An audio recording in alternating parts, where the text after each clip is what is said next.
Well, hey girls, how you doing?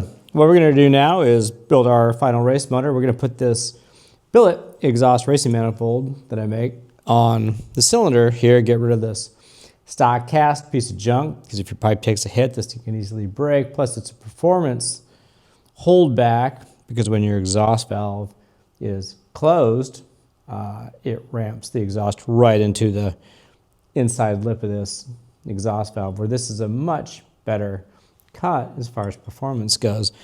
In fact, it dawned on me that a really great way to kind of show you what kind of lip is in here is to use my favorite little funky new tool, my boroscope thing. Okay, phone, scope, on, low, and run it in there. Oh, cool, you can see it going in. Hey, this isn't working right. Let's go back. Okay. Yeah, you can see the light in there. You can see what's going on. Let's bend it and see a little better. Now, your exhaust valve's in the closed position, and you can see where it runs into this big wall right here. You can see it with the light. You can see it with the phone. Sorry, you can see it with the phone. There we go.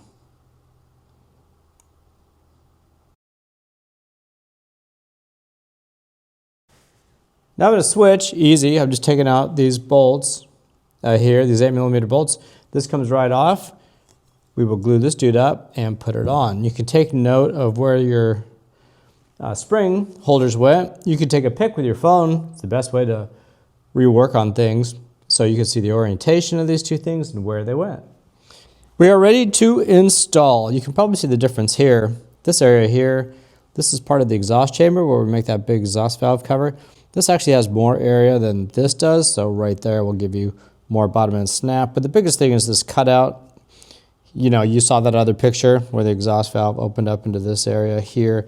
So it shot everything up into this big chamber here, and you have this catch, and that really screws up exhaust flow, and that makes for a crappier bottom end and a more blubbery kind of running.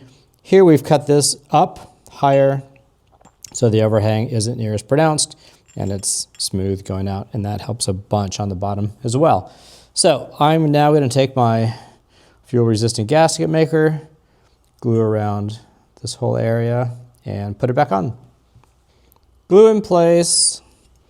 You haven't had to take any of this stuff off. This goes right back on.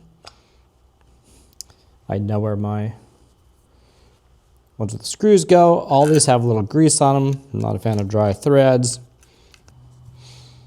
Okay, life is good. Things move well and smooth. Yep, everything's nice. Let's put the boroscope in there and get a little glimpse.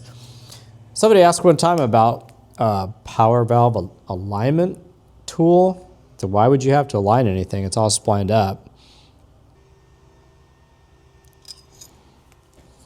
And that's the end of that. Check out this picture from the boroscope shot. You can see there's much less overhang in here, although I understand that it's a little hard to see. But anyhow, your overhang is about 3mm instead of 5, and you don't have that big lip in there. Put this thing together and enjoy the power. The downside of it is, yes, the cylinder does have to come off. There really is no getting around that. But as far as racing products go, this is a good one. Well, look, I appreciate you very much. Thanks for watching. If you can like and subscribe, hugely appreciate that. And I'm going to put this baby together, break it in, and see what I've got for newfound power on our bottom end project.